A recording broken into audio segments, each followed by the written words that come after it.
J'aimerais également modéliser la question F pour vous parce que c'est la seule qui a un radical.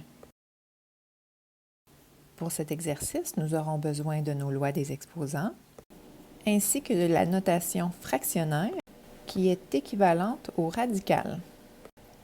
Pour commencer, nous allons réécrire chacune des bases sous la forme de la plus petite base possible. Alors, je vais décomposer la base 16 et la base 8.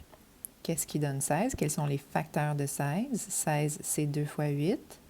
8, c'est 2 fois 4. Et 4, c'est 2 fois 2. Donc, 16, c'est 2 fois 2 fois 2 fois 2, 4 fois, c'est-à-dire 2 exposant 4. Alors, je remplace dans mon expression de départ la base 16 par son équivalent 2 exposant 4. Mais comme elle avait déjà, la base 16, un exposant 3, je le rajoute avec des parenthèses. Ensuite, pour la base 8, qu'est-ce qui donne 8? 8, c'est 2 fois 4 et 4, c'est 2 fois 2. Donc, 8, c'est 2 exposant 3.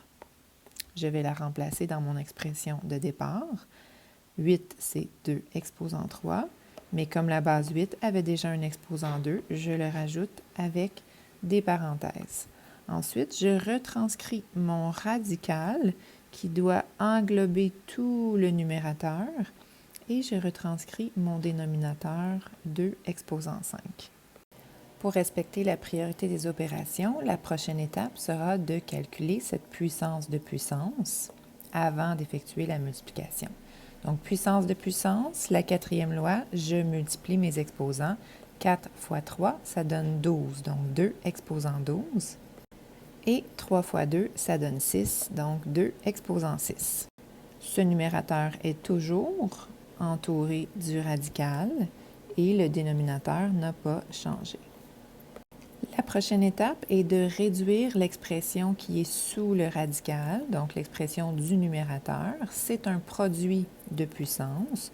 Produit de puissance, c'est la première loi des exposants. Je dois additionner mes exposants. 12 plus 6 égale 18. Donc, 2 exposant 18, toujours sous le radical et sur 2 exposant 5.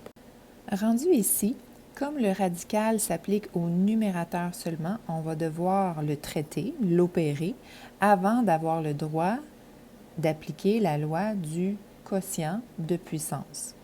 Et c'est ici qu'on va venir chercher l'équivalence du radical. Donc, c'est l'exposant 1/2.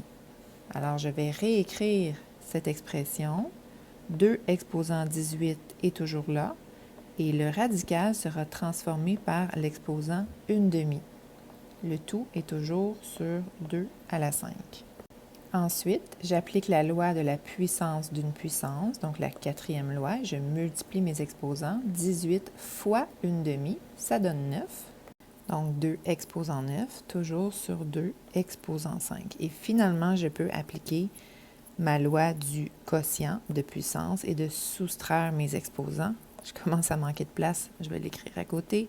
Donc, 9 moins 5, ça donne 4. 2 exposant 4 sera la réponse finale.